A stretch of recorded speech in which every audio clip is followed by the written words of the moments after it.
bonsoir à tous. Je suis encore ravie de vous retrouver ce soir pour cette nouvelle session, cette deuxième session d'études bibliques sur le thème partenaire avec Dieu. J'espère que vous êtes bien installés chez vous, que vous êtes prêts, que vous avez vos Bibles, vos cahiers, vos stylos, de quoi noter. Nous allons passer un excellent moment dans la présence de Dieu où nous allons encore voir toutes les choses à savoir sur ce merveilleux thème qui est partenaire avec Dieu, avec le pasteur Steve Ebelebe. Bonsoir Esther. Bonsoir, pasteur Steve. Bonsoir à tous les amis qui nous regardent. C'est encore un réel plaisir pour moi de vous retrouver, de retrouver Esther. Alors comme elle a dit, nous ne voulons pas simplement remplir notre tête, mais nous voulons remplir notre esprit et pratiquer cette parole. C'est pourquoi vous devez écrire. C'est très important d'écrire. Amen. Donc prenez votre stylo, prenez votre tablette, votre téléphone, je ne sais, votre ordinateur, parce que nous nous apprêtons encore à passer des moments merveilleux avec l'enseignant Saint-Esprit, l'enseignant par excellence. Amen. Alors avant de se lancer dans la séance d'aujourd'hui, est-ce qu'on peut revenir un peu sur ce qu'on a vu la semaine dernière ? Oui. Alors, la semaine dernière, donc, nous avons déjà commencé avec ce thème partenaire avec Dieu. Partenaire avec Dieu, c'est le thème qui nous anime pendant tout ce mois et nous avons essayé de définir qu'est-ce qu'était le partenariat avec Dieu. On a donné plusieurs définitions. Je ne voudrais pas repartir là-dedans, mais vous pouvez aller regarder. Vous Yes. pouvez regarder, mais il y a une définition que j'ai donnée que j'aime, c'est le fait d'utiliser ces biens matériels pour un impact surnaturel et éternel. Être partenaire avec Dieu, vous utilisez quelque chose de matériel, mais il y a un impact surnaturel et qui va durer dans le temps. Donc nous avons défini cela et c'est le fait aussi de s'associer à Dieu avec un objectif commun, celui d'étendre le royaume de Dieu. Donc notre Dieu devient notre partenaire et nous sommes partenaires avec celui qui a des ressources illimitées. Vous vous imaginez, vous avez quelqu'un qui a des ressources illimitées. Et donc nous sommes partis dans la Bible pour essayer de voir comment Dieu a traité avec des hommes dans le partenariat, comment Dieu s'est mis avec des hommes dans le partenariat. Et nous avons vu que dans le Jardin d'Éden, déjà Dieu avait utilisé l'homme comme un partenaire pour cultiver le jardin. Dieu, lui, il avait des choses à faire, mais il avait besoin d'un partenaire dans le jardin. Et nous avons vu aussi comment, au sortir de l'esclavage, Dieu va utiliser le peuple d'Israël comme étant des partenaires pour bâtir l'arche, pour bâtir le tabernacle, le lieu de sa présence. Pour bâtir le tabernacle, le lieu de sa présence, Dieu va leur demander de l'or, de l'argent et toutes ces choses. Et on s'est posé la question, comment Dieu peut demander aux gens qui sont sortis de la servitude de l'or, de l'argent, alors qu'ils étaient dans le désert. Et on s'est rendu compte en regardant l'histoire un peu plus tôt, dans Exode 14, si je ne me trompe pas, c'est que Dieu avait fait grâce et il avait fait une faveur au peuple d'Israël afin que le peuple d'Égypte puisse donner au peuple d'Israël beaucoup d'or, beaucoup d'argent. Et la Bible dit que l'Égypte a été complètement dépouillée. Moi, je pense qu'il y a eu un transfert de l'économie de l'Égypte entre les mains d'Israël. Et c'est ce que Dieu veut, en fait. Dieu veut qu'il y ait un transfert entre l'économie de ce monde et l'économie de Dieu, parce que Dieu n'est pas du tout contre l'argent, comme on va le voir. Et au final, ces gens qui étaient des esclaves, ils avaient des ressources dont Dieu avait besoin. Et Dieu avait besoin, pourquoi ? Pour faire descendre sa gloire. Et la dernière fois, je disais que quelquefois, pour que la gloire de Dieu descende, il faut que nos poches se vident. Donc, Amen. ils ont donné de l'or, mais c'était pour que la gloire de Dieu descende. Et puis, nous sommes allés dans le Nouveau Testament. Là, nous avons vu Jésus dans cette merveilleuse histoire de la barque et la pêche miraculeuse, où Jésus va utiliser un homme, Pierre, comme étant son partenaire. Jésus avait un but, atteindre les foules, mais il avait besoin d'un partenaire, il avait besoin d'une barque. Donc c'est ça, en fait, l'histoire de Pierre nous montre c'est quoi le partenariat. Le partenariat, c'est dès lors que je commence à donner à Dieu les moyens d'atteindre d'autres personnes. Ce n'est pas moi. En fait, c'est pourquoi je veux faire la différence avec les offrandes, les dîmes. Quand je donne la dîme, je la donne parce que j'ai reçu quelque chose de la part de Dieu, puis je donne. Quand je donne les offrandes, c'est parce que je participe à une collectivité, à une église. C'est un peu comme si je payais ma place. Je participe à l'église. Bien sûr, je donne à Dieu, mais je participe parce que les offrandes, les dîmes servent à l'église. Mais ici, le partenaire, ça va être encore un peu plus. Ça veut dire c'est au-delà de ma personne. Je donne à l'Église les moyens de s'étendre à l'extérieur. Je donne à l'Église les moyens d'accomplir des projets qui vont toucher un grand nombre. Pierre, lui, il est là. Ça ne va pas lui servir. Ça va servir aux foules, mais il dit à Jésus, OK, donc je donne au-delà de ma personne. C'est pourquoi beaucoup de gens, des fois, confondent, mais on va y arriver peut-être dans le 3e épisode pour dire exactement comment on donne pour être partenaire. Donc on s'est arrêté à cette histoire et on a vu qu'au final, quand Dieu a fini avec ce qu'il avait à faire, il n'a pas oublié l'entreprise de Pierre. Il a rempli l'entreprise de Pierre, il a fait de Pierre une source de bénédiction. Et non seulement ça, on va voir la conversion de Pierre et aussi la vocation de Pierre. Par le fait qu'il a été partenaire Esther, il a reçu non seulement des biens physiques, mais il a reçu encore bien plus. C'est des biens qu'on ne peut pas quantifier, qu'on ne peut pas voir. Pierre, ce jour-là, il a découvert qu'il était pécheur d'hommes. Alors, comment vous pouvez quantifier ça? C'est pourquoi je voudrais vous dire, quand Dieu commence à rembourser les partenaires, quand Dieu commence à rémunérer les partenaires, il ne donne pas que l'argent. Beaucoup de gens se disent ça, je vais être partenaire, comme ça Dieu va donner de l'argent. Non, Dieu sait comment remplir nos vies de ses grâces et de ses bénédictions. En fait, et dans une des définitions, finalement, je vais les donner tous, que j'ai donné de partenariat, j'ai dit, c'est le moyen par lequel Dieu manifeste la bénédiction. C'est vraiment le moyen que Dieu va utiliser. Alors j'ai dit aux gens, arrêtez d'être dans des slogans. Nous les chrétiens, nous sommes bénis. Nous les chrétiens, nous sommes la tête et jamais la queue. Ok. Mais avant d'aller dans ces 5 choses qui font que les gens ne donnent pas, je voudrais parler de cet exemple dans les épîtres avec l'apôtre Paul qui parle dans Philippiens 1, et on peut lire le verset 5 et ensuite tu liras aussi le chapitre 4, le verset 15.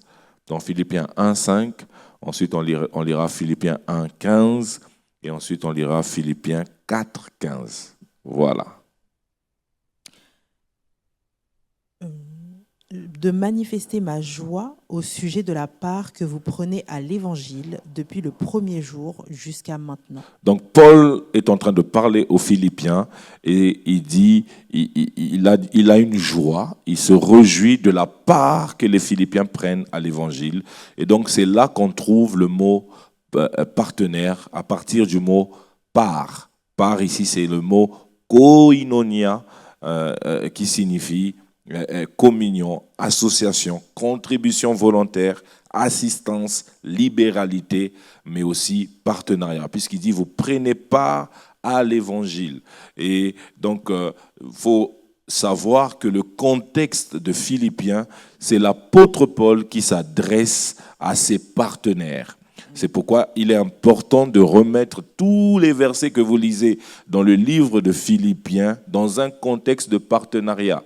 Alors, je ne peux pas bénéficier de quelque chose si je ne fais pas les mêmes causes. En fait, la cause de cette lettre, c'est parce que les Philippiens ont réjoui le cœur de Paul en tant que des partenaires. Donc, lorsqu'il écrit aux Philippiens, n'oubliez pas, il s'adresse à ses partenaires et il dit, vous prenez une part à l'évangile. Ça veut dire que la part qu'ils prennent, c'est même plus pour eux. C'est comme l'apôtre Pierre, il utilise sa barque pour que Dieu puisse atteindre les foules. Donc, il soutenait Paul afin que Paul puisse atteindre les foules et étendre le royaume. Ça, c'est une merveilleuse église. Et qu'est-ce qu'il dit dans 1,15 ?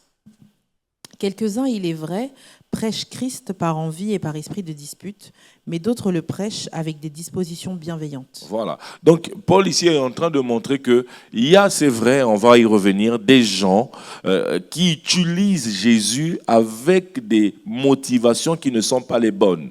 C'est pourquoi j'aimerais dire à quelqu'un, il ne faut pas toujours penser que lorsqu'on prêche le Seigneur, lorsqu'on vous prêche le partenariat, on le fait avec des motivations qui sont pas bonnes. Paul est en train de décrire que c'est vrai, et on va y revenir, qu'il y a des gens qui utilisent le peuple de Dieu, qui utilisent des hommes parce qu'ils ont des envies. Mais Paul veut dire, non, non, non, il n'y a pas que ces gens-là. Il décrit ça, mais il y a aussi des gens qui vous prêchent pour votre compte à vous. Il est en train de prêcher le partenariat, mais c'est pour vous. Et Philippiens 4,15 nous dit, « Vous le savez vous-même, Philippiens, au commencement de la prédication de l'Évangile, lorsque je partis de la Macédoine, aucune église n'entra en compte avec moi pour ce qu'elle donnait et recevait. Vous fûtes les seuls à le faire, car vous m'envoyâtes déjà à Thessalonique et à 2 reprises de quoi pourvoir à mes besoins. » De quoi pourvoir à mes besoins. Donc on a dit ici, ils prennent part à l'évangile. Donc c'est des partenaires, n'oubliez pas ça, c'est dans le contexte de partenariat. N'allez pas dire le verset, celui qui a commencé en moi cette bonne œuvre l'achèvera. Ça, on l'a dit aux Philippiens. Donc Dieu va te demander, est-ce que tu es Philippien? Est-ce que tu es partenaire? N'allez pas dire le verset, et mon Dieu pourvoira tous vos besoins selon sa richesse. Je sais que ce sont des versets que nous déclarons, mais ça a été déclaré dans un contexte. Esther, ça passe ou ça casse? Ça a été déclaré dans un contexte. Et si vous voulez que ces bénédictions qui sont relâchées auprès des Philippiens, vous devez être dans le contexte de partenaire. Et Paul est en train de dire, vous étiez les seuls. Et Esther, ça c'est l'un des versets les plus tragiques, je trouve. Il dit, vous étiez les seuls. Et c'est ce que nous avons dit au commencement. Dieu s'adressait à toute l'assemblée d'Israël. Mais pourquoi je dis c'est l'un des versets les plus tragiques? Parce que Paul a parcouru les villes entières pour prêcher, établir les églises. Mais il n'y a qu'une seule église qui pensait à étendre le royaume. En d'autres termes, les autres églises étaient tournées juste vers elles-mêmes. Parce que le partenariat, c'est celui qui assassine l'égoïsme. Parce que quand je suis partenaire, je ne suis pas dans la dîme. La dîme, c'est pour ma bénédiction, c'est pour ma famille, c'est pour moi. C'est vrai que partenariat, Dieu va me bénir. Mais d'abord, ma motivation, c'est que le royaume soit étendu, élargi. Donc les autres églises ne pensaient plus à l'apôtre Paul. Les autres églises ne pensaient plus au royaume. C'est pourquoi j'aimerais vous dire, c'est que nous ne devons pas avoir une vie tournée sur nous-mêmes. L'apôtre Paul dit, vous êtes les seuls. Comment ça, vous êtes les seuls? C'est pourquoi, Esther, des fois quand on parle de partenariat, il n'y a qu'un type de personne qui pense. Vous êtes dans une telle grande église, et quand vous allez voir les partenaires, il n'y en a que 5, il n'y en a que 10, parce que les autres ne se sentent pas concernés. Toutes les églises où l'apôtre Paul a prêché ne se sentaient pas concernés, mais il n'y avait que les Philippiens qui se sont dit, en plus de ce que nous faisons ici, nous devons faire au-delà. C'est ça, être partenaire. On fait au-delà. On ne pense pas qu'en nous, on pense au royaume. Il dit, vous avez pris part à l'évangile. Il dit, vous avez pourvu à mes besoins. Et c'est pour cela qu'il dit, je me réjouis. Quand je pense à vous, je me réjouis. Donc, première chose, c'est un livre dans un contexte de partenaire. Deuxième chose, ce sont les seuls. Malheureusement, ce sont les seuls. Vous ne devez pas laisser l'histoire de partenaire à seulement quelques personnes. Troisième chose, ça réjouit le cœur de serviteur. Et donc, si ça réjouit le cœur de serviteur, par ricochet, ça réjouit le cœur de Dieu. Paul, il dit, quand je pense à vous, je suis réjoui. J'aimerais vous dire, il faut que lorsqu'on pense à votre partenariat, lorsqu'on pense à votre collaboration, lorsqu'on pense à la manière dont vous vous donnez pour l'œuvre de Dieu, que ça puisse réjouir le cœur des serviteurs de Dieu. Et si ça réjouit le cœur de Paul, ça veut dire ça réjouit le cœur de Dieu. Ça réjouit le cœur de Dieu. Les Philippiens étaient des personnes qui réjouissaient le cœur de Dieu. Pourquoi ils réjouissaient le cœur de Dieu? Parce qu'ils facilitaient l'œuvre auprès de Paul. Il y avait des soucis que Paul n'avait plus à se faire. Des logements que Paul n'avait plus à penser. Comment prendre ce logement? Comment se nourrir? Vous savez, il y a beaucoup de soucis dans le cœur des serviteurs de Dieu. Essayez d'imaginer le pasteur Noëlla, quand il doit envoyer un missionnaire et qu'il puisse penser à comment le missionnaire va nourrir sa famille, comment le loyer de l'église sera payé. Imaginez, on a Martinique, on a Manchester, on a maintenant Toronto et tout cela. Et si le pasteur se dit, mais il n'y a pas l'argent pour payer le loyer, il n'y a pas l'argent pour payer le missionnaire, il n'y a pas l'argent pour faire cette évangélisation, cette action. Les Philippiens ont tranquillisé le cœur de l'apôtre Paul.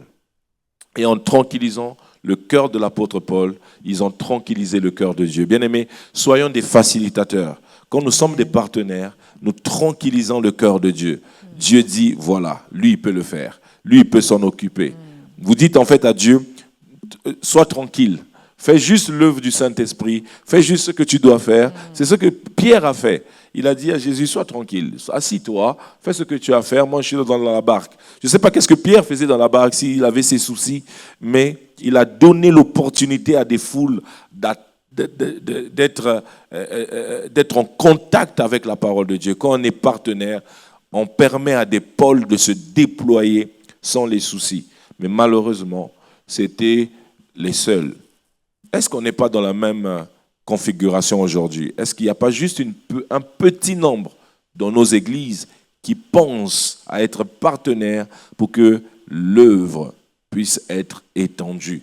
Et donc, là, nous avons vu dans l'Ancien Testament, nous avons vu dans le Nouveau, et là, nous avons vu aussi dans les Épîtres que l'apôtre a écrit aux Philippiens.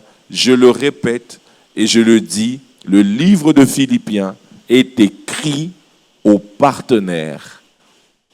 Donc là, nous allons voir 5 choses qui font que les gens ne donnent pas. Les gens, malgré tout, qu'ils savent que Dieu veut étendre le royaume, mais ils ne se mettent pas au nombre de partenaires. Ils ne se mettent pas. Pourquoi les gens, finalement, ne se mettent pas sur la liste des partenaires? On va voir 5 choses, et peut-être qu'il y en a beaucoup plus. Et la première, ça se trouve dans Jean 12, et nous allons lire le verset 3 jusqu'au verset 6. Marie, ayant pris une livre d'un parfum de nard pur de grand prix, oignit les pieds de Jésus, et elle lui essuya les pieds avec ses cheveux, et la maison fut remplie de l'odeur du parfum. Un de ses disciples, Judas Iscariote, fils de Simon, celui qui devait le livrer, dit « Pourquoi n'a-t-on pas vendu ce parfum 300 deniers pour les donner aux pauvres ?» Il disait cela, non qu'il se mit en peine des pauvres, mais parce qu'il était voleur et que, tenant la bourse, il prenait ce qu'on y mettait. Voilà.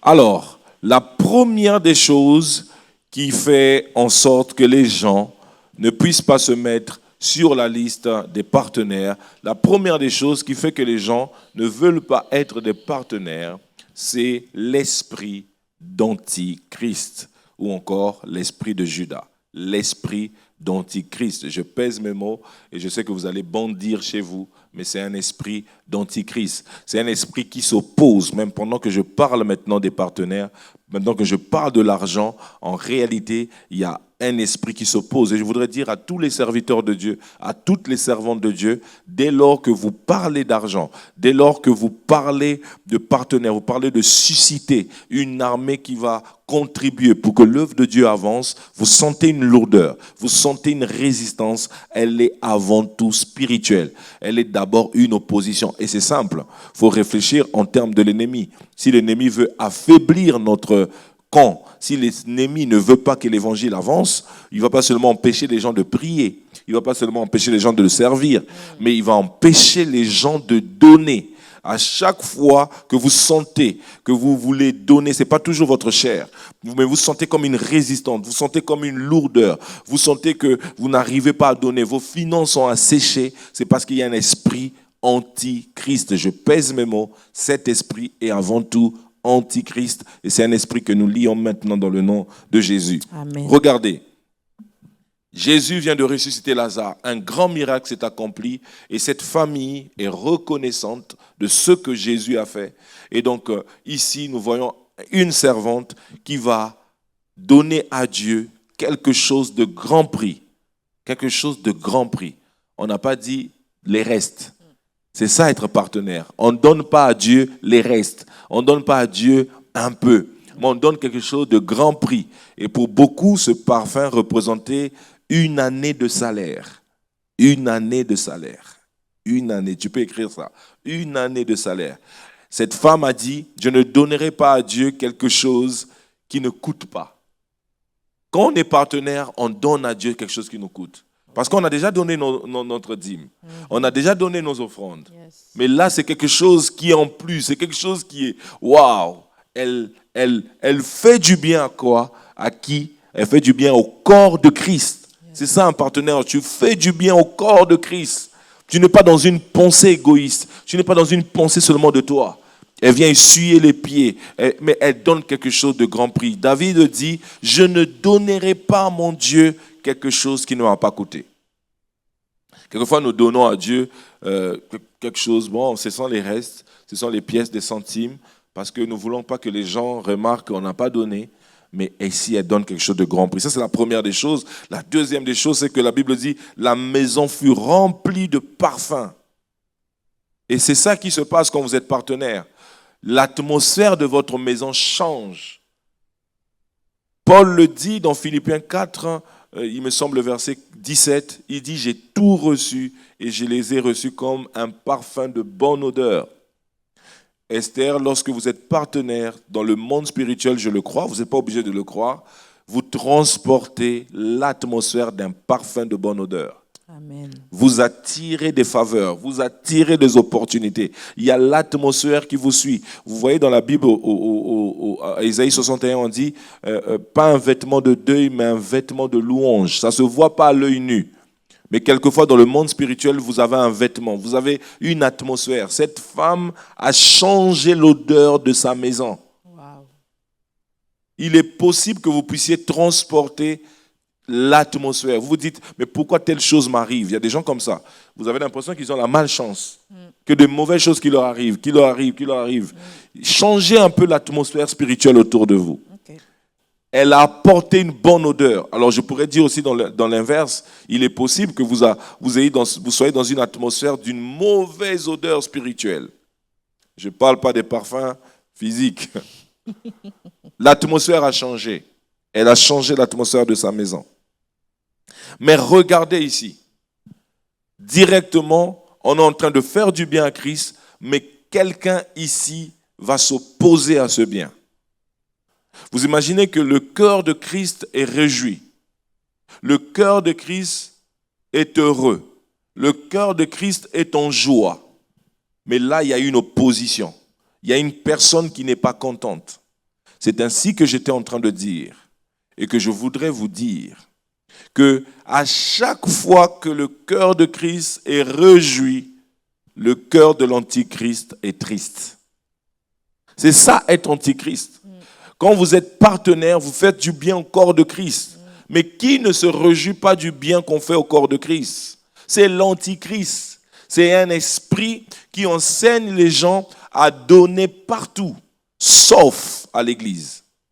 Et si vous réfléchissez d'un point de vue du diable, c'est ça. On va vous enseigner à donner aux pauvres. Et c'est bien de donner aux pauvres. L'église doit donner aux pauvres. Mais d'abord, l'église doit s'étendre. D'abord, le royaume doit s'étendre. D'abord, le corps de Christ doit s'étendre. D'abord, le corps de Christ doit recevoir le bien. Cette femme fait du bien, mais là, il y a un Judas. Et la Bible est claire, il ne disait pas cela parce qu'il était en peine des pauvres. C'est là où vous voyez des gens avec des pleins arguments. C'est juste au moment des dents que les gens deviennent des théologiens. Commence à dire, mais pourquoi tant d'argent? Pourquoi? C'est exactement ça. Pourquoi bâtir un temple? Est-ce qu'on n'aurait pas pu prendre cet argent et faire des missions? C'est là où ils deviennent missionnaires d'ailleurs. Est-ce qu'on n'aurait pas pu prendre cet argent, créer un orphelinat? N'est-ce pas que vous entendez ça dans les réseaux? C'est pourquoi je voudrais vous dire, lorsque vous voyez une collecte quelque part pour une église, ne vous exprimez pas. Il se pourrait que vous puissiez vous exprimer motivé, inspiré par l'esprit de Judas qui est un esprit antichrist. Mais on a dit que Judas ne parlait pas parce qu'il était en peine des pauvres. C'était juste qu'il était voleur. Et je vous pose la question et je nous pose la question. Qu'est-ce que Judas volait? il volait la caisse des partenaires. Il volait la caisse de la mission de Jésus. Ça veut dire que Judas combattait dans le secret le ministère de Christ. Parce qu'il volait et il a séché. Et à chaque fois que vous entendez ces discours et ces enseignements, parce que c'est tout un enseignement venu tout droit de l'enfer, et je voudrais encourager les hommes de Dieu, parlez de l'argent, vous libérez les captifs. Amen. Quand nous parlons de l'argent, nous libérons les captifs de l'esprit de l'Antichrist. Nous les apprenons à faire du bien au corps du Christ. Quand on vous enseigne à donner et à être partenaire, on ne le fait pas pour nous, mais on le fait pour le corps de Christ. Tu as vu, Esther, c'est pour le corps de Christ. Ce n'est pas pour un prédicateur. Yes. C'est pour le corps de Christ. Amen. C'est pour le corps de Christ. Mais Judas s'opposait. C'est comme ça que vous sentez la lourdeur à chaque fois qu'on arrive sur ce terrain. C'est comme ça que vous sentez le combat. C'est comme ça que vous sentez l'opposition. Mais j'aimerais vous dire, faites ce qui est bon pour le corps de Christ. Amen. Parce que ce n'est pas un homme que vous le faites. Quand vous êtes partenaire, ce n'est pas un homme. Quelqu'un va vous dire, vous exagérez. J'ai une famille qui m'a dit, on a peur de se présenter à chaque fois qu'il y a un appel de fonds parce qu'il y a des membres de notre famille qui sont là, qui pourraient regarder même à la télé, qui sont à l'église. J'ai dit, faites-le. Vous le faites pour le Seigneur. Ils vont dire qu'on exagère. N'est-ce pas que Judas dit, c'est exagéré, c'est trop cher. Quand vous vous exprimez comme ceci, et je ne suis pas là pour vous condamner, je suis là pour nous ouvrir les yeux. Il se pourrait que vous soyez inspirés par l'esprit de l'Antéchrist. Ce n'est pas exagéré pour celui qui a donné sa vie pour nous. Donc la première des choses qui va s'opposer, c'est l'esprit de l'Antéchrist. Et nous ne devons pas avoir peur, nous ne devons pas nous laisser intimider. C'est pourquoi je dis toujours, je ne me laisserai pas intimider par un esprit qui ne voudrait pas qu'on parle de l'argent. Bien sûr, on l'a vu comme Paul, il y en a qui en parlent avec des désirs impurs, et on en parlera tout à l'heure. Mais il ne s'agit pas de tout le monde. Donc, il y avait un esprit qui était là, qui s'opposait à ce que la femme avait fait. Il y avait un esprit qui était là, qui était l'esprit du voleur. Et Esther, je pose la question, c'est qui le voleur dans la Bible? C'est le diable. C'est le diable. Il est là pour voler l'Église. Il est là pour assécher les finances de l'Église. Il est là pour empêcher que les gens donnent. Et vous allez voir que quand on dit que dans l'Église, on ne donne pas, il y a des gens qui ne sont pas tristes. Mais quand on ne donne pas dans l'Église, on empêche aux âmes de recevoir l'Évangile. On empêche au ministère d'être déployé. On empêche aux serviteurs d'être en paix. Alors, combattre cet esprit, c'est faire comme Marie. C'est donner au corps de Christ ce qu'on a de plus cher. Amen, amen. Amen. Deuxième chose, Marc 10, 17. Nous avons dit, la première des choses, c'est que il y a un esprit d'antichrist. Il ne faut pas avoir peur des mots. Christ était réjoui et l'autre était fâché. À chaque fois que vous êtes partenaire, vous réjouissez le cœur de Christ, mais le monde des ténèbres est fâché. Et je suis venu sur terre pour que le monde des ténèbres soit fâché. Amen. Je suis venu sur terre. Je ne peux pas comprendre que vous soyez réjouis quand le diable est réjoui. Je ne sais pas comment vous faites pour être fâché quand le diable est fâché. Vous êtes fâché en même temps. On fait du bien, c'est comme ça. Esther, tu n'as jamais remarqué des fois, dans l'église, il y a un mouvement, il y a un témoignage. L'église reçoit le bien, mais quelqu'un est fâché. Ah non, il faut refuser ça. Parce que les esprits veulent vous animer. Quelqu'un donne à l'église, mais qu'est-ce qu'il veut montrer? Qu'est-ce qu'ils ont voulu montrer? C'est quoi cet appel de fonds? Pourquoi? Encore et toujours, l'argent. Au nom puissant de Jésus, je ne suis pas là pour condamner, mais tu es délivré. Parce que ta pensée, c'est lorsque le Christ est réjoui, je me réjouis. Lorsque les royaumes avancent, je suis heureux. Amen. Lorsque les partenaires se multiplient, je suis content. Yes. Voilà. Marc 10, 17. Comme Jésus se mettait en chemin, un homme accourut et se jetant à genoux devant lui. Oui. Bon maître, lui demanda-t-il, que dois-je faire pour hériter la vie éternelle? Jésus lui dit, pourquoi m'appelles-tu bon? Il n'y a de bon que Dieu seul. Tu connais les commandements. Tu ne commettras point d'adultère, tu ne tueras point, tu ne déroberas point, tu ne diras point de faux témoignages, tu ne feras tort à personne. Honore ton père et ta mère. Il lui répondit, Maître, j'ai observé toutes ces choses dès ma jeunesse. Jésus, l'ayant regardé, l'aima et lui dit, il te manque une chose. Va, vends tout ce que tu as, donne-le aux pauvres, et tu auras un trésor dans le ciel. Puis viens et suis-moi. Waouh! Mais qu'est-ce qui s'est passé? Mais, affligé de cette parole, cet homme s'en alla tout triste, car il avait de grands biens. Oh Seigneur, aide-nous. Jésus, regardant autour de lui, dit à ses disciples qu'il sera difficile à ceux qui ont des richesses d'entrer dans le royaume de Dieu. Oh Seigneur, Seigneur, aide-nous. La deuxième des choses, pourquoi les gens ont du mal à être des partenaires avec Dieu ou donner, c'est parce que l'argent est leur Dieu. L'argent est devenu leur Dieu. Vous voyez cet homme qui vient à l'église, qui vient devant Jésus. Et j'aime cette histoire parce qu'il y a tellement de richesse dans cette histoire et je pourrais en parler pendant des heures et des heures et des heures et des heures. Et c'est vraiment c'est une histoire qui m'inspire tellement. C'est un jeune homme riche. Et il vient devant le Seigneur. Il se prosterne et il appelle bon maître. Mais Esther, il y a un problème. La réaction de Jésus vis-à-vis de cet homme, plein de fois quand je lis cette histoire, je dis, mais Seigneur, tu es dur. Pourquoi tu m'appelles bon? Pourquoi tu veux me suivre? C'est comme si Jésus n'était pas touché. Bon maître, le gars se prosterne, le gars se donne. Tu vois le genre de gars qu'on aurait déjà pris dans nos églises comme un bon frère. Mais Jésus n'est pas impressionné. Le gars se prosterne, Jésus n'est pas impressionné. Le gars l'appelle bon maître, Jésus n'est pas impressionné. Le gars veut le suivre, Jésus n'est pas impressionné. Seigneur, mais Seigneur. Ah, je comprends alors que le Seigneur n'est pas impressionné par les aspects extérieurs. Yes. Mais il y a quelque chose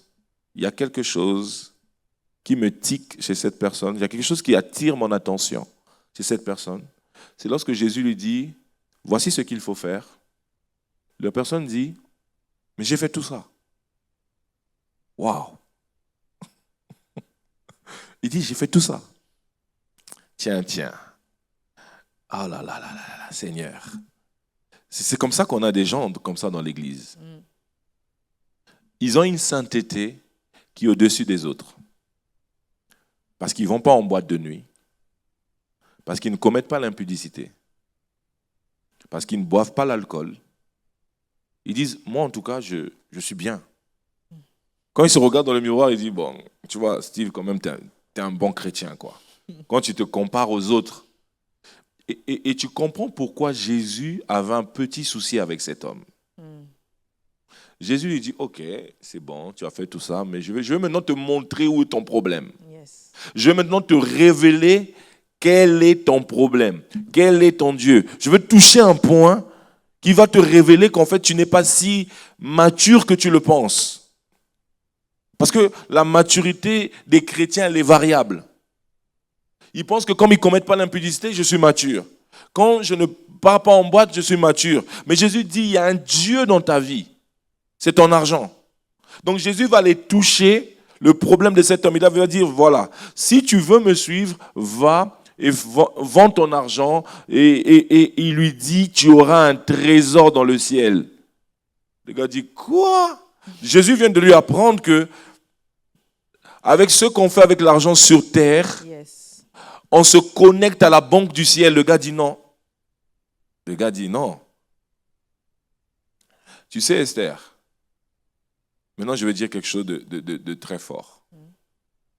Vous ne pouvez jamais parler de maturité sans avoir une pensée de Christ sur votre argent. Vous ne pouvez... Le gars vient d'échouer le test parce que son argent est au-dessus. Il n'y a aucun endroit où il y a des chrétiens matures et ils ont un problème avec les finances. Aucun endroit. Jésus est en train de montrer, il dit, vous voyez, les gens qui ont des grands biens, entre guillemets, des gens qui ont mis leur confiance dans leur argent, auront du mal à être dans mon royaume, auront du mal à me suivre, auront du mal. Ça veut dire que votre relation avec l'argent démontre votre maturité. Vous ne pouvez pas dire que vous êtes mature si vous n'êtes pas prêt à tout donner à Dieu. C'était ça l'histoire d'Abraham. Dieu lui a dit, est-ce que lui là, il est capable de tout me donner? Et vous imaginez que ce jour-là, oh Seigneur, c'est dans Genèse 22. Le gars, on l'a rencontré dans Genèse 12 et c'est dans Genèse 22 que Dieu dit, aujourd'hui, je sais que tu me crains. Parce que tu étais capable de me donner tout ce que tu as. Bien-aimé, j'aimerais dire encore, je vais encore descendre. Je vais vraiment encore descendre encore un peu plus. J'espère que vous êtes bien assis. Le test élémentaire de Jésus, c'est notre rapport à l'argent. Non, je ne suis pas en train de dire que ça, c'est l'université. Non, non, non. Pour Jésus, ce n'est pas l'université. Pour Jésus, c'est la maternelle. Écoutez ce que je vais dire. Bon, je descends encore un peu plus. Si vous n'avez pas la foi en Dieu pour votre argent, vous n'aurez pas la foi en Dieu pour votre guérison. Ok. Si vous ne pouvez pas faire confiance en Dieu pour votre argent, pour comment il prend soin de vous, oubliez la victoire contre la maladie. Oubliez la victoire contre le poison. Oubliez la victoire face à vos ennemis. Parce qu'il y a un Dieu en vous. Et on dit on ne peut pas servir 2 maîtres. Ce gars est reparti affligé. Combien de gens repartent tristes quand on parle de l'argent? Combien de gens repartent tristes? Et on vous dit qu'il avait des grands biens. Mais c'était ça son Dieu. Ah, je comprends alors que quand l'argent est mon Dieu, on ne peut pas y toucher. Je ne peux pas être partenaire parce que c'est mon Dieu. Ce n'est pas Jésus mon Dieu. Et ça démontre juste... Bon, Esther va dire si c'est trop dur. Non, c'est pas trop dur. Qu'on n'est pas vraiment arrivé dans la maturité puisqu'on a un Dieu qui est différent de Jésus. Donc cet homme nous montre qu'à l'extérieur, on peut se prosterner.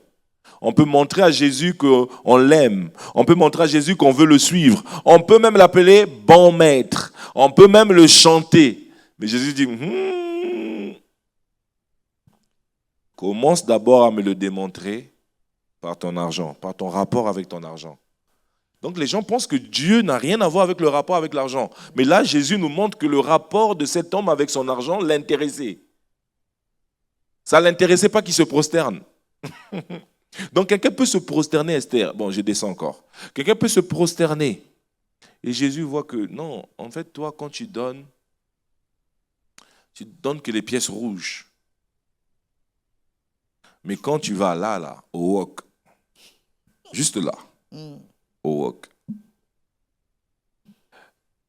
les 50 € qui étaient pour toi comme 500 € dans l'église, au wok, le même 50 € devient comme 5 €.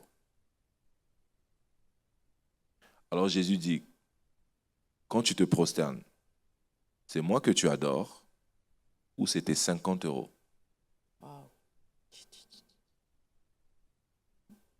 Jésus a pointé du doigt le Dieu de cet homme. Je prie Dieu que l'argent ne soit jamais notre Dieu. Troisième chose, parce que je sens qu'ici c'est un peu, c'est un peu dur. On y va. Troisième chose, les abus des prédicateurs. Pourquoi les gens ne donnent pas? Les abus des prédicateurs. Et il faut qu'on se le dise, en matière de partenaires, en matière de dons, il y a eu des abus. On ne doit jamais occulter cela.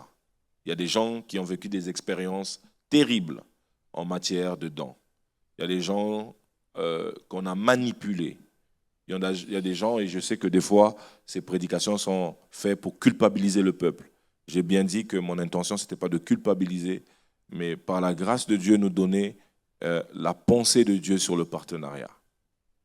Et je sais que sous d'autres cieux, pas ici en France, quand on parle de l'argent, c'est pour mettre comme une pression auprès des gens.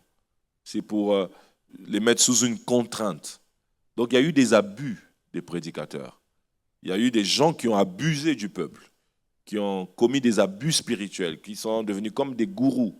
Alors des gens se sont découragés sur le fait de donner. Mais c'est là où je dis toujours, quand vous avez été déçu par un médecin, vous ne cessez pas pour autant d'aller à l'hôpital. Vous voyez? Ce n'est pas parce qu'il y a des mauvais que le principe n'est plus biblique. Le principe de la prospérité est biblique. On ne doit pas l'occulter, on ne doit pas arrêter avec ce principe parce que des gens ont déformé ce message.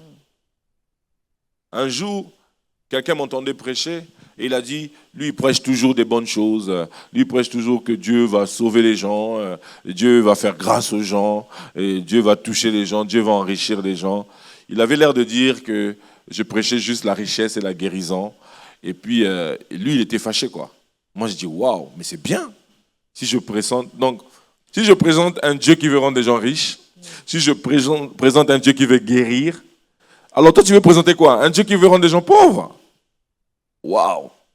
Il y a des gens qui seront choqués au ciel, parce qu'ils seront choqués par la richesse de notre Dieu. Ses routes sont pavées d'or. Il ne faut pas déséquilibrer le message. Il ne faut pas présenter Dieu sous un regard mauvais parce qu'on veut faire peur aux gens. On veut dire, voilà, Dieu, moi je voudrais qu'on fasse des campagnes pour dire Jésus rend riche. Tu n'as pas lu, Esther, que Jésus s'est fait pauvre? Ah, pauvre en esprit. Oui, pauvre en esprit, c'est pauvre. Voilà, ça, là c'est bon. Donc il faut qu'il y ait des campagnes, Jésus guérit, Jésus délivre, Jésus enrichit. Amen. Oh là là, je sens vraiment, il s'est fait pauvre. On dit, heureux les pauvres, on oublie en esprit. Est-ce que je dis que tous en seront riches? C'est pas ça que je dis. C'est pas ça que je dis. Mais c'est vrai qu'il y a des gens qui ont abusé, qui ont manipulé, qui se sont servis du peuple de Dieu pour s'enrichir. Mais ça ne vient pas annuler le principe de la puissance du partenariat, des sémailles, des moissons. Vous pouvez choisir de rester dans vos mauvaises expériences ou vous pouvez croire que Dieu est vrai. Quatrième des choses, les gens ignorent le pouvoir de l'argent. Les gens ignorent le pouvoir de l'argent. Est-ce qu'on peut lire Luc 16, 9 et Ecclésiaste 10, 19? Donc nous avons dit qu'il y a un esprit d'antichrist, l'argent est un dieu, il y a les abus de prédicateurs, des gens qui ont abusé, qui ont déformé des messages, qui ont manipulé des foules. Et là nous parlons parce qu'il y a l'ignorance du pouvoir de l'argent. Et moi, je vous dis, faites-vous des amis avec les richesses injustes pour qu'ils vous reçoivent dans les tabernacles éternels quand elles viendront à vous manquer. Faites-vous des richesses injustes. C'est ça? C'est ça. Et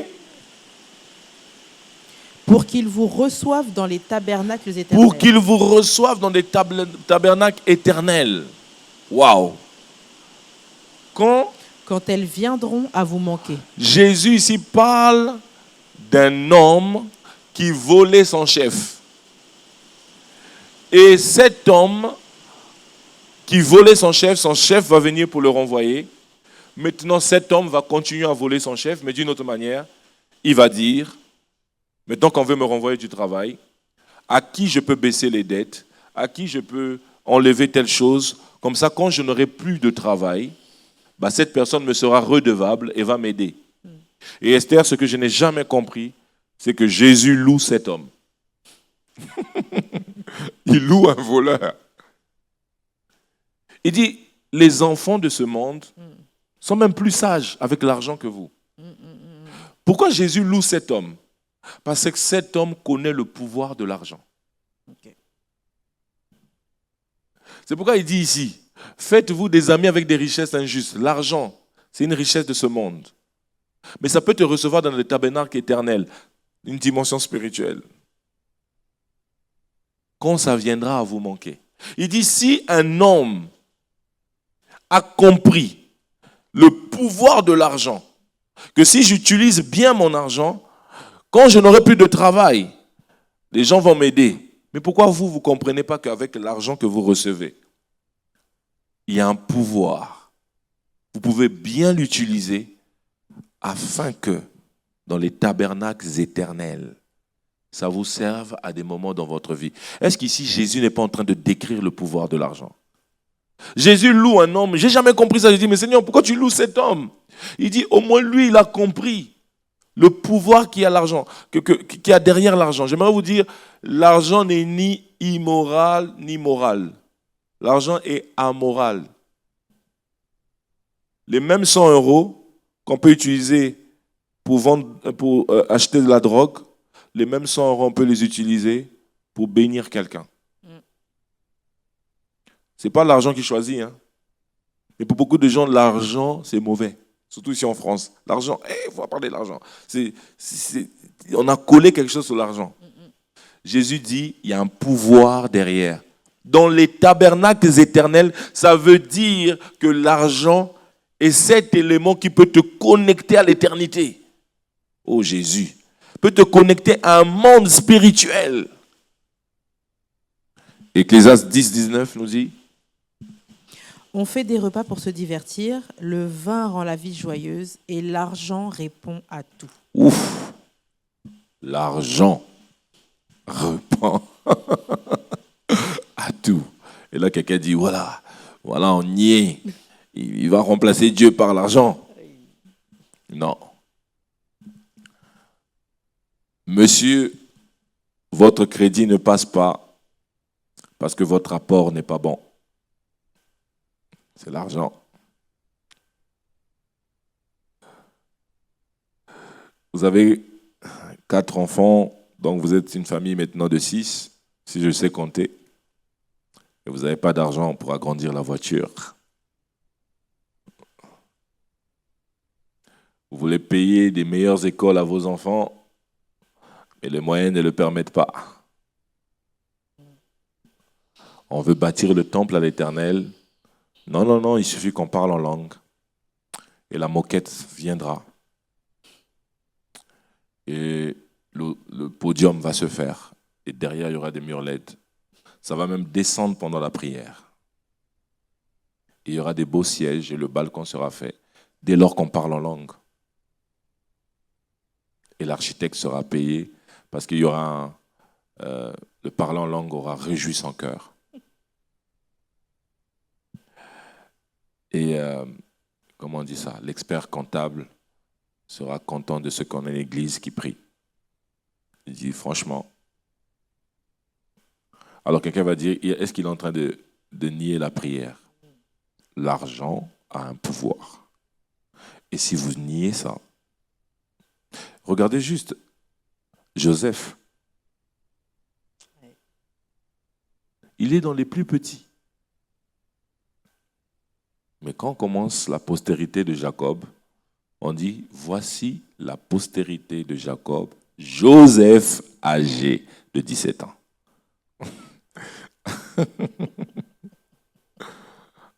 Ça va? Vous allez bien? Vous savez, il y a des pays où on a dit, je ne sais plus si c'est ici, on a dit la sagesse du pauvre n'a pas de valeur.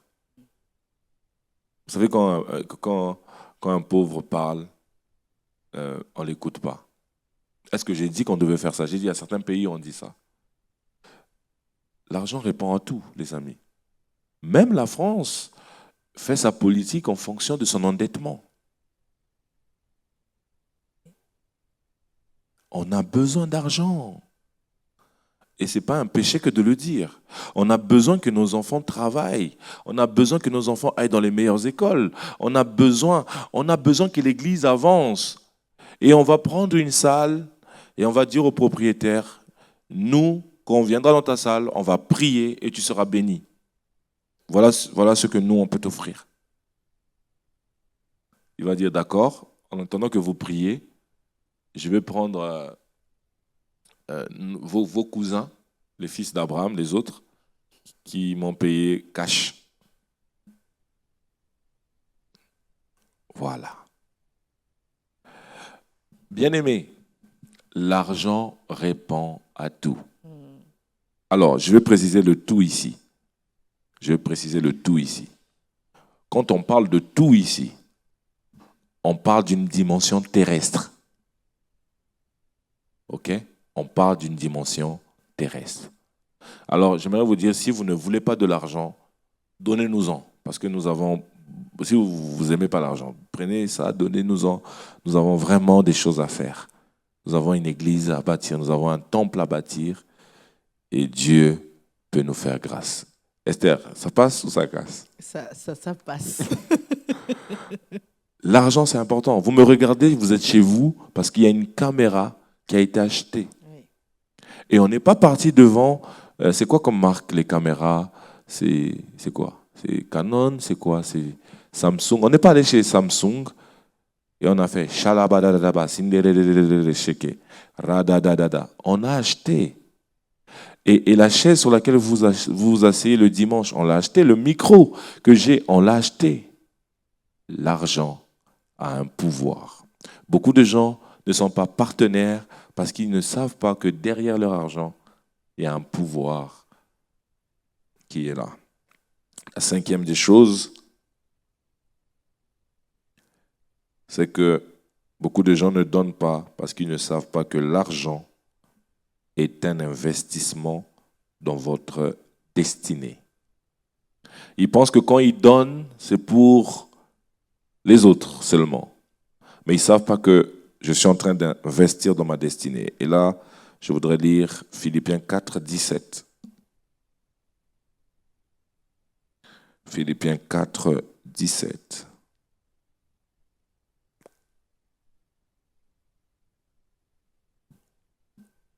Ce n'est pas que je vous recherche les dons.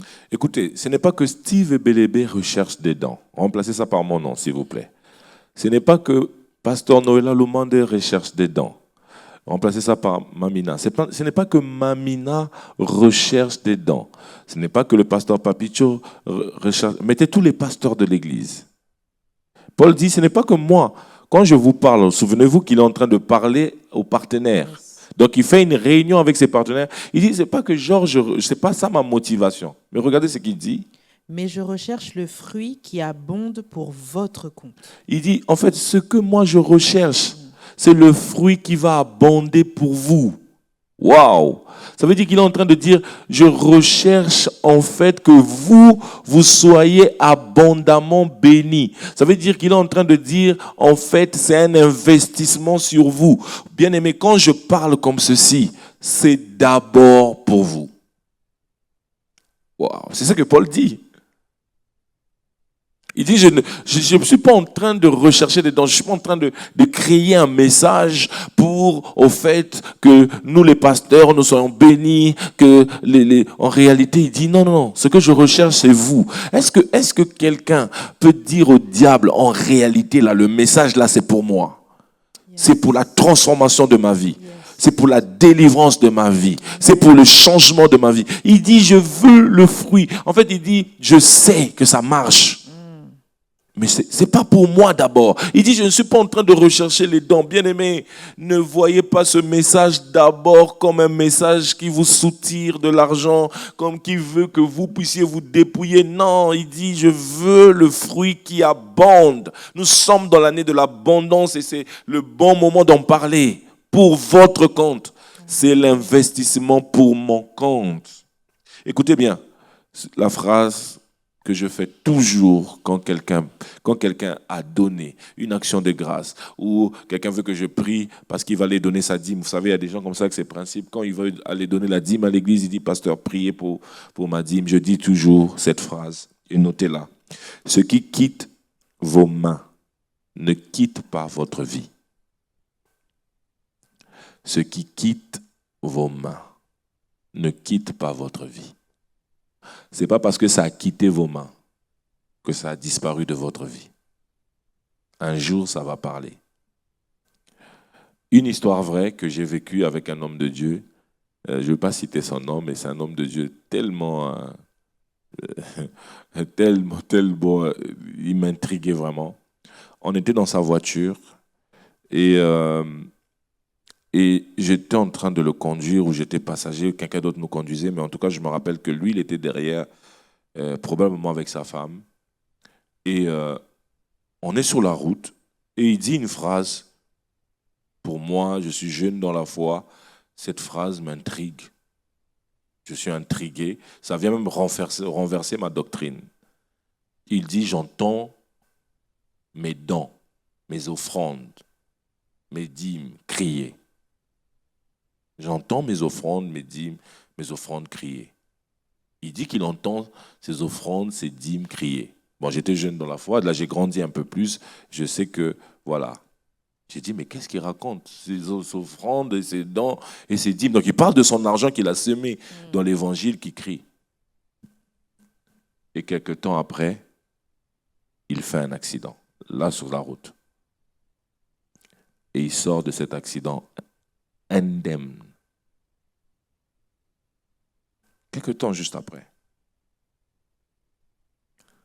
Et j'étais encore plus par terre. J'ai dit, Seigneur, donc, ça veut dire quoi? S'il ne donnait pas, tu n'allais pas le protéger. J'étais perdu. Maintenant, Esther, je te pose la question. Qu'est-ce que l'ange dit à Corneille? Tes prières et tes aumônes ont été entendues. On ne dit pas que c'est prière. Pierre se déplace pour un puissant réveil. Quand on dit des aumônes, il y a un caractère régulier. Aumônerie. Il y a un caractère où il donnait souvent. Il était un homme avec une grande libéralité. Dieu ne dit pas seulement ses prières ont été entendues, mais Dieu doit rajouter que même ses aumônes. Donc je comprends que mes aumônes, je comprends que mes dons ont un langage. Pour ma destinée, il y a des endroits où vous ne saurez pas, mais votre aumône va parler. Il y a des endroits où vous ne saurez pas, il y aura vos enfants, mais votre partenariat va parler. Il y a des endroits où vous ne saurez pas. Vous savez, Lévi n'était pas là quand Abraham avait donné sa dîme. Mais un jour, Dieu a dit à Lévi, toi, tu ne peux pas donner ta dîme parce que ton père l'a donnée. Exclu de ça. Abraham n'est plus là, mais Lévi vit une règle d'exception. Parce que son père a donné. Il y a des gens qui parlent, qui ne savent pas de quoi ils parlent, dit Paul. Laissez-nous parler. Laissez certaines personnes parler. Quand ils disent certaines choses. Oui. Parce qu'il y a des gens, des fois, qui vont dire, oui, ça veut dire quoi? Est-ce que si tu donnes ici, je vais vous expliquer. Quand vous donnez, vous canalisez une rivière qui passait devant vous. Vous dites à la rivière, viens ici. Vous vous connectez. C'est pour votre investissement. Cet homme m'a dit, mon offrande a crié, mes dons ont crié avant un accident. Tes aumônes et tes prières ont été entendues. Aïe, aïe, aïe. Il y a beaucoup de doctrines qui viennent d'être renversées, mais je me réjouis de cela. Il y a des choses que vous ne pouvez pas dire à Dieu. Il y a des choses que juste les soupirs peuvent exprimer à Dieu. Mais il y a des choses que votre partenariat va exprimer. Parce que la foi sans les œuvres semble être une foi morte. Un jour, Jésus est parti guérir un homme. C'est incroyable, c'est le Dieu Tout-Puissant, Esther. Mais on lui dit, cet homme mérite qu'on lui fasse du bien parce qu'il a bâti une synagogue. Et Jésus ne dit pas non. Jésus y va. Parce que s'il a bâti une synagogue, son argent parle. Pourquoi pas dans le prochain temple, le podium porterait votre nom? Pourquoi pas dans le prochain temple, le mur porterait votre nom? Quand vous ne prierez pas, même le mur parlera. Pourquoi pas dans le prochain temple, une brique portera votre nom, portera le nom de votre famille. Le jour où vous ne saurez pas dire quelque chose, comme cet homme, il n'était pas là. Mais ce qu'il a fait à la synagogue a déplacé Jésus. Ma prière est que Jésus se déplace pour un partenaire. Ma prière, je n'ai plus le contrôle sur le temps. Je ne sais pas, on nage dans quoi. J'ai besoin que quelqu'un me dise parce que le temps ici, il est devenu bizarre. On est dans l'éternité, on est où? Donc, 5 choses. Je ne sais pas si je peux continuer, si je peux avancer. J'ai besoin du prophète Samuel qui puisse me faire signe. Donc, voilà. Donc, on a besoin de savoir ça. C'est un investissement. J'investis sur ma propre vie. Vous savez, un jour, et je vais en parler plus tard, mais je sens que l'Esprit veut que j'en parle. Et je ne sais pas si je peux citer son nom, c'est Papa Talingano. Il a son fils qui est mon voisin de palier, un de ses fils. Et j'ai beaucoup aimé ce papa. Il m'a touché au début de ma vie chrétienne. C'est quelqu'un qui a eu... j'étais en contact, j'ai été un protocole de lui dans une des veillées. Il m'avait touché. Et un jour, je le vois, vient chez son fils, c'est mon voisin. Et je m'apprête à rentrer à la maison. Je crois avoir entendu Dieu. J'ai bien dit, je crois avoir entendu Dieu. Comme ça, on ne va pas... Ce jour-là, je dirais à Dieu, j'avais dit que je crois. Je crois avoir entendu Dieu me dire, Steve, il faut être intelligent dans la vie. J'ai dit, oh, comment ça? Il faut être intelligent. Et le Seigneur me dit, là, il y a une onction, il y a une vie, il y a un ministère qui a touché, qui a parlé, qui a transformé et qui est là sous ton palier. Et tu n'es pas intelligent. J'ai dit, qu'est-ce que je dois faire? Directement, je vois toutes les économies qu'on avait à la maison. Je dis à ma femme, prends cet argent, tout cet argent. Elle me dit, mais je pense à pourquoi? J'ai dit, il y a Papa Talingano ici. On est parti. Et on dit à Papa Talingano, ce qu'on a, ce n'est pas beaucoup, mais on veut vous bénir. Papa Talingano prie pour nous. Je pense qu'il a prié pendant 30 minutes. Je peux t'assurer, Esther, que ma vie n'a plus jamais été la même. Il a dit des choses dans ses prières. Il a déclaré des choses. Il a pleuré. Alors, essaie d'imaginer un patriarche qui prie et qui pleure. Et je l'ai vu plein de fois dans ma vie, avec d'autres serviteurs, peut-être que je permettrai de citer et tout ça. Comment c'est un investissement sur votre propre vie. C'est un investissement sur votre propre vie. Amen, amen. Amen. Amen, amen. Amen. Alors, donc, très rapidement, je vais les citer, peut-être les prochaines fois, je vais juste le commenter. Nous avons cité 5 choses qui font que les gens ne sont pas, ne reçoivent pas, si je puis dire. Alors, le temps nous a signalé qu'il nous restait quelques minutes. Je vais les citer rapidement. Esther, il y a ces personnes dont tu avais parlé la dernière fois qui donnent, mais qui ne reçoivent pas. On va juste les citer et prochainement, on va commencer à commenter, si Dieu le permet, pourquoi certaines personnes disent « je suis partenaire, mais finalement, je ne reçois pas. Finalement, je ne vois pas ça dans ma vie. Est-ce que Dieu a menti? Est-ce que Dieu dit vrai? » La première des choses que je dirais, c'est que l'attitude avec laquelle vous donnez est plus importante que votre don. L'attitude avec laquelle vous donnez est plus importante que votre don. Mais je voudrais vous donner 5 choses qui font que les gens, généralement, ne retrouvent pas le retour. Parce qu'en réalité, si tout le monde devait être béni seulement en donnant 1 000 €, je reçois 10 000 €, bah, tout le monde doit être béni. Mais il y a probablement des gens qui me regardent ici, qui ont donné, mais qui n'ont pas reçu, qui se disent, bah, qu'est-ce qu'il faut faire? Ça veut dire que donner simplement ne suffit pas. Il faut d'autres choses en plus. C'est pourquoi je voudrais nous aider en donnant ces 5 choses. Certainement, il y en a plus. Peut-être qu'on en donnera plus, mais je les donne premièrement. Premièrement, donner sans être motivé par l'amour. La première chose, je ne dois pas être motivé par ce que je veux recevoir, mais je dois être motivé par le fait d'aimer Dieu et d'aimer le corps de Christ.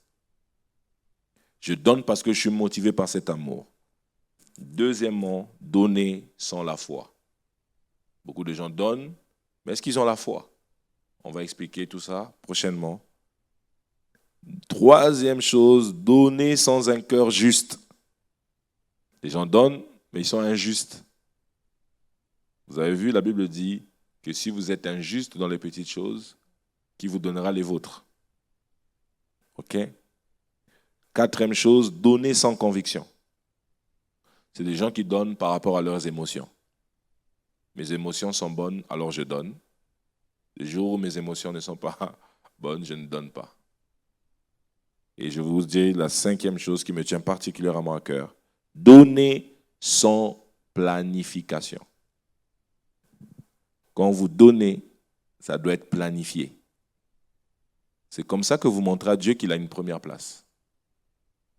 Ce n'est pas au hasard. Donc j'ai dit, donner sans la motivation de l'amour, donner sans la foi, donner sans un cœur juste, donner sans conviction. Il faut que ça soit le fruit d'une conviction, pas le fruit d'une émotion. Donner sans planification. Écoutez-moi, le don, le partenariat se planifie. Je voudrais vous dire, je ne vais pas dire pour moi, mais je veux dire ce que le pasteur Safari a dit.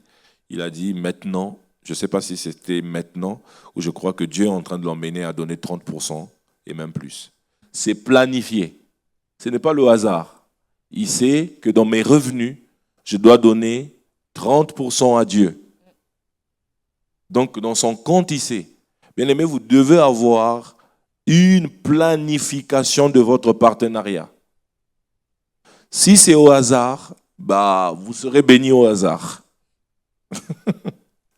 Mais si c'est planifié, ça veut dire derrière l'idée de la planification, il y a la régularité.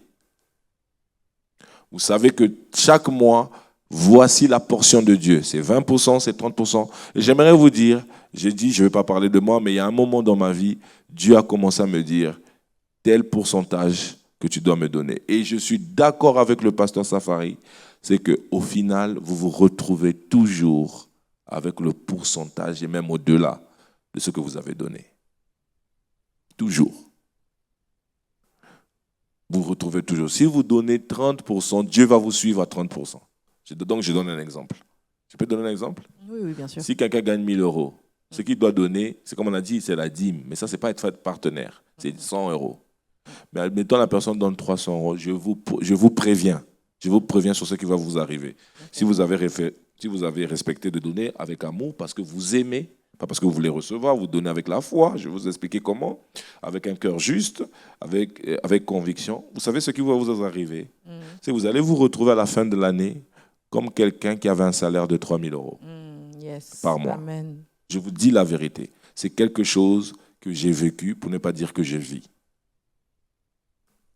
Ça doit être motivé par l'amour. Que Dieu vous bénisse. Amen. Amen, amen. Merci beaucoup, pasteur, pour cet enseignement vraiment riche, vraiment bénissant. Bon, comme tu l'as dit au début, on prendra vraiment un temps la semaine prochaine pour répondre à toutes les questions. J'aimerais juste revenir sur un seul point. Okay. Je pense un point où je pense que c'est important de préciser.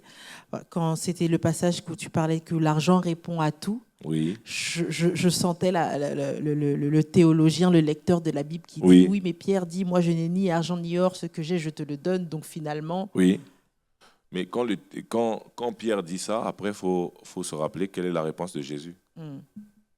OK. C'est quoi la réponse de Jésus? Si vous posez la question de Pierre, il faut dire ce que Jésus répond. Jésus répond, il vous sera donné au centuple dans les cieux. Il n'est pas déséquilibré, Jésus. Il disait, il vous sera donné au centuple sur cette terre. OK. Et il précise des maisons. Il précise des maisons, des biens, des familles, toutes ces choses pour dire que Dieu n'est pas déséquilibré. Dieu, il bénit dans la richesse, Dieu bénit dans les... Il dit une famille, il dit aussi même des persécutions. Et il dit non seulement dans ce siècle, mais dans le siècle à venir. Donc, il n'est pas déséquilibré, notre Jésus, même quand on lui dit non, pas d'argent. Il dit non, c'est pas grave, vous aurez l'argent dans le ciel.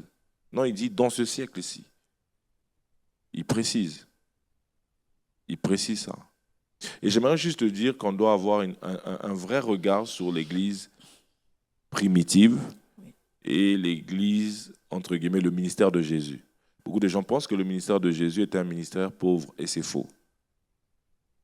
Je le démontre en disant ceci. Jésus n'a pas vécu une enfance pauvre. Oui. Non. Quand les mages sont arrivés avec de l'or.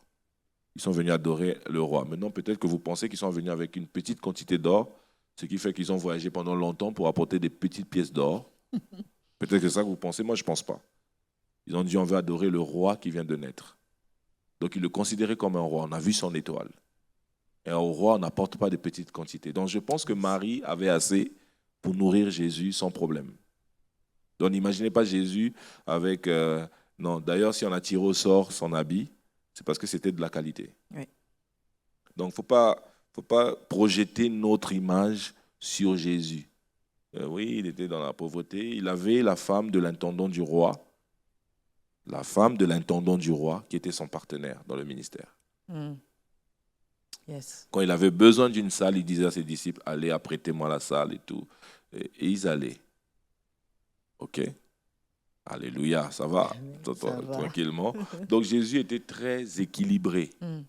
Il est très équilibré. Maintenant, on ne doit pas mettre le focus sur l'argent. C'est pourquoi j'ai dit que la première des choses qui font que les gens n'ont pas, c'est parce qu'ils sont motivés par d'abord qu'est-ce qu'ils vont recevoir et non par l'amour. Donc quand je dis que l'argent répond à tout, c'est d'un point de vue terrestre. Oui. Bien sûr, ici, le sage, voulant faire comprendre quelque chose aux gens, il a un peu caricaturé sa pensée, mais c'est comme ça quand on veut faire comprendre, on va un peu dans l'extrême. Oui. Donc il veut dire que voilà, pour manger, il faut de l'argent, pour se loger, il faut de l'argent, et c'est pourquoi la Bible dit que le paresseux, celui qui ne travaille pas, qui ne puisse pas non plus manger. Oui. Pour dire que sur cette terre, ce qu'il voulait dire, sur cette terre, d'une manière ou d'une autre, vous aurez besoin de l'argent. Ouais. Donc, allez pas dire ce qu'on n'a pas dit. Il y a des choses que seul Dieu peut faire. Mais très souvent, la majorité de nos besoins, j'ai besoin d'une voiture, bah c'est l'argent. On a besoin de bâtir, bah c'est l'argent. On a besoin d'acheter un logement, c'est l'argent. On a besoin de payer des vêtements, c'est l'argent. C'est pas manquer de foi, c'est être non. réaliste. C'est être réaliste. Il ne faut pas négliger le pouvoir derrière l'argent. C'est juste ça que je voulais vraiment montrer. Et je le dis, comprenant le contexte dans lequel on est. C'est un contexte chrétien, c'est un contexte francophone où on a l'impression que dès lors qu'on parle de l'argent, c'est pourquoi j'ai dit c'est immoral. Oui. Ou c'est moral. Il n'y a rien d'immoral dans l'argent. Il n'y a rien de moral dans l'argent. L'argent est amoral. C'est ce qu'on fait avec. Nous, on veut faire du bien. Alors, il est important que nous ayons de l'argent et en grande quantité pour faire la mission et bien faire la mission. Voilà. Amen. Amen. Et je pense qu'on peut revenir aussi sur une chose que tu disais par rapport à l'intimidation, parce que c'est quelque chose de très concret qu'on vit beaucoup dans l'Église, autant l'intimidation du fait d'en parler, mais aussi de ceux qui aspirent à posséder pour pouvoir être ceux qui vont vraiment faire une différence dans le royaume, et que l'ennemi les intimide en disant non, tu n'as pas besoin de posséder autant, c'est pas une bonne chose de posséder autant. Et je pense que c'est important qu'on puisse se lever, nous aussi, contre cette intimidation pour se dire ce n'est pas mauvais de vouloir être riche pour Dieu. C'est très important ce que tu dis. Je prends juste le cas de 2 hommes. Je prends par exemple David. David qui a donné, je ne sais pas si mes chiffres sont bons, si mes calculs sont bons. Pour construire le temple, David a mis peut-être 50%. C'est incroyable. Et n'oubliez pas le temple qu'on va appeler plus tard le temple de Salomon. On devrait dire aussi le nom de David dedans. Et c'est parce que c'est Dieu qui n'a pas voulu qu'il puisse bâtir. C'était la 8e merveille. C'était d'une beauté vraiment... Il n'a pas fait les choses en petit pour Dieu. Mais le gars était capable de mettre 50%. De dire, voilà, nous avons des contrées, chez les anglophones, ils ont un peu dépassé ça, où ils bâtissent des villes, des cités, où les chrétiens vont y vivre. Oui. Vous voyez ? Et là-bas, c'est des riches qui ont bâti ça. Je ne pense pas que... Voilà. Est-ce que maintenant, on est en train de dire... Tout à l'heure, j'avais mis déjà la précision et l'équilibre, et c'est pourquoi c'est important que les gens sachent qu'on a un fil qu'on est en train de... On a un fil conducteur. Donc, c'est important de regarder avant de lapider. Il faut dire, il a commencé où? Il est en train d'aller où? Parce que s'ils viennent seulement là, l'argent répond à tout. Ça y est, voilà, et tout. Et ça les arrange. Mais c'est pourquoi, pour tout enseignement, je vous conseille de regarder toujours le début pour voir où on est en train de partir. C'est pourquoi j'ai dit, il n'y a aucun niveau de vie où vous ne pouvez pas être partenaire de Dieu. Mais maintenant, les gens qui veulent avoir plus, laissez-les avoir plus s'ils le veulent pour Dieu. Yes, amen. C'est merveilleux. Est-ce que vous savez, juste pour ouvrir une parenthèse par rapport aux richesses injustes, est-ce que vous savez que la plupart des joueurs du PSG brésiliens payés par le Qatar, pays musulman, bâtissent des temples au Brésil évangélique? Oui. Vous avez vu le transfert? Incroyable. C'est tout. C'est tout. Voilà, c'est tout ce que j'avais à dire. Donc, je suis en train de négocier avec mon fils pour voir de quelle manière. Bon, il veut la politique, il a tellement de talent, il veut être ingénieur de son, il veut le football. Mais moi, quand je vois sa taille, je vois un bon basketteur, je dis, bon, si tu vas en NBA, c'est terminé là. Ça fait des bonnes on a juste le temple comme ça, on dit, bon, un petit virement, un petit qui va même pas te faire... voilà, donc nous, on veut bâtir le royaume et on veut que les nôtres aussi, soient dans des positions, dans des situations qui font que le royaume ne souffre pas de manque. Et quand il y a le manque dans le royaume, ça n'honore que des Judas, parce que c'est des voleurs. Quand il y en a dans le royaume, ça honore Dieu. Et j'aimerais vous dire, on est dans un bon contexte, mais allez dans des contextes où les gens n'ont pas d'électricité, où les gens n'ont pas de Bible, où les gens n'ont pas de temple, où se réunir. Des gens, il pleut et tout ça. Nous, on est un peu dans des bonnes conditions, même si je pense qu'on peut avoir encore plus pour mieux accueillir les personnes à mobilité réduite, pour mieux accueillir les enfants, pour mieux accueillir les parents, pour offrir un service de qualité. Je pense que c'est l'argent. Yes. Tu vois, souvent les gens écrivent « Le son n'est pas bon ». Envoyez l'argent. Le compte n'est pas bon. Oui, l'image, on voit flou. Oui, arrêtez seulement d'écrire toujours, c'est flou, on n'entend pas. Contribuer. Parce que souvent, quand on arrive au moment des offrandes, c'est le moment d'aller de se déconnecter avec la télé. Bon, je crois que ce n'est pas pour vous. J'ai comme l'impression qu'avant la fin de cet enseignement, on va demander aux gens qui veut être partenaire. Ah, vraiment. En tout cas, ça le clôturait parfaitement bien. Ok, on verra ça avec la trésorière de l'Église. Amen, amen. En tout cas, je vous bénis et souvenez-vous que ce message, c'est pour notre bien, c'est ce que dit Paul. Pas qu'on recherche des dents, mais c'est pour que votre compte abonde avec un fruit de Dieu. Amen. Merci beaucoup, pasteur, pour cet enseignement. Et on a hâte d'être à la semaine prochaine pour la suite de ce thème merveilleux que d'être partenaire avec Dieu. Soyez bénis la semaine prochaine.